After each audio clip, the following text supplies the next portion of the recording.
Let's have a look at the press review now on the programme. Mentioned this in the news. France's lower house of parliament discussing today the controversial immigration bill. And Erin has been looking through the papers to find out what they've got to say, Erin. That's right, Stuart. Its passage is definitely not a foregone conclusion, and that's because, as the French paper Le Figaro points out in its edition this morning, it's hanging by a thread. Before the debates even start, the first thing that's on the agenda for those lawmakers in the National Assembly is the Green Party's motion to reject the bill. And in bad news for the government, actually, the far-right National Rally Party and the more mainstream right-wing Republican Party have not said whether or not they'll vote for that motion to reject that bill. For them, it's obviously for different reasons than the Green Party. They think that the law doesn't go far enough. The editorialist in Le Figaro today seems to agree with that. The paper describing the text as so modest that it can only end up fizzling out, essentially.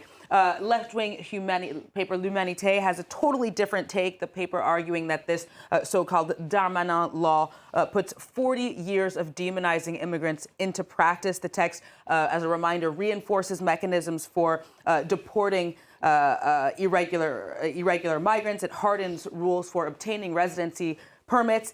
In some, it makes life for the exiled impossible, I quote. But even worse, it argues both the right and the far right have instrumentalized some recent shocking events in France, including the stabbing death of a 16-year-old, in order to equate refusal to pass this immigration bill with refusing to fight against criminality, even terrorism here in France. Other papers rather more focused on the actual kind of immigrant experience, if you like, here in France, Erin. Yeah, that's right. Stuart, I'll start with the Christian paper La Croix.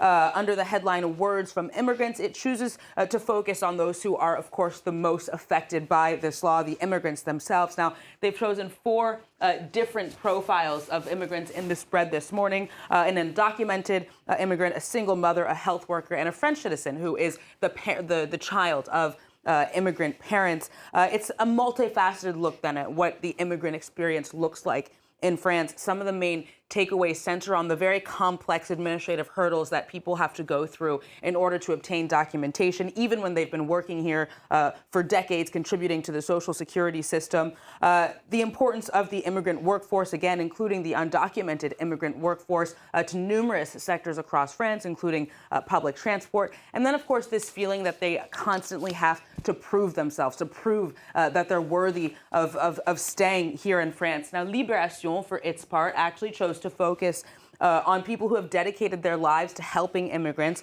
public sector workers, teachers, and of course people who work in associations that help asylum seekers and refugees. Today's editorial saying that in this general context of French society kind of closing in on itself, growing xenophobia, the paper thought it's important to remind people that tolerance is also widespread in many sectors of French society as well.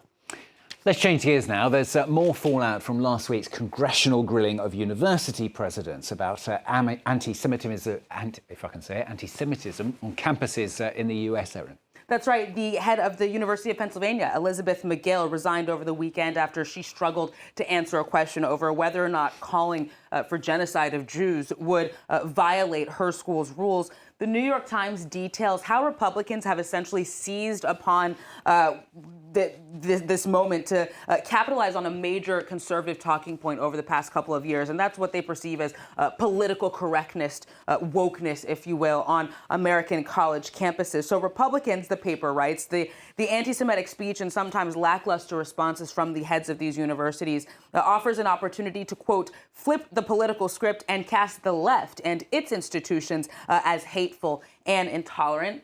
Today's analysis from the Wall Street Journal really kind of illustrates that point. The paper saying that questioning session last week shows that anti-Semitism is just a symptom of a much deeper problem on American campuses, according to the Wall Street Journal. The paper saying that because Jewish students are seen in the progressive canon as white oppressors and colonizers, it is not a clear campus violation to call for murdering Jews because it depends on the context, that piece arguing, I quote, of course, and that quote about the context is also taken from the questioning session, one of those university heads before congressional leaders last week. And then finally, for the Washington Post, McGill's departure really adds fuel to the flames of the debate about free speech on college campuses and when or even how these universities should restrict it. Some see McGill's expulsion then as a loss for free speech, arguing that it will endanger both students and professors' rights to speak their minds, especially as donors and even politicians now are clearly starting to wield their influence more to shape the code of conduct on campuses and in many cases on private campuses. Erin's found a piece for us today about an increase in political repression. This is in Russia. Yeah, that's right. This is in today's edition of Le Monde, the French paper, speaking to dozens of simple citizens who are now political prisoners because of their comments largely on Russia's war on Ukraine. This is some 300 people that have been sentenced to prison terms for as many as 25 years for things like being an apologist for Nazism, extremism, or discrediting the army. They're as young as 17 years old and as old as retirees in their 60s and 70s.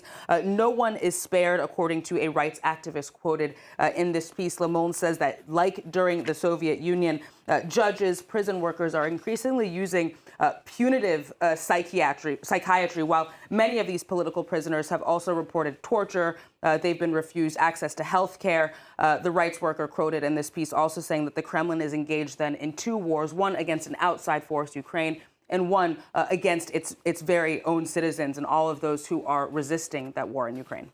And Erin is going to finish up now with an exciting new scientific discovery for us. Yeah, that's right, Stuart. This is from The Guardian. Astronomers working with the James Webb telescope have discovered the oldest black hole ever observed. It's 13 billion years old, so that means it dates to the dawn of the universe. As you can probably tell, I am not a physicist, so I'm going to avoid getting into the details of what this all means exactly. Very sensible. But it's just yet another example of some of the surprising discoveries that we've seen from this James Webb telescope and how it's kind of changing the way the things that astronomers thought they were absolutely sure of. As long as you don't get sucked into that image behind you and disappear very quickly off set. Thanks very much, Erin Agunkea, there with the papers for us here on France 24.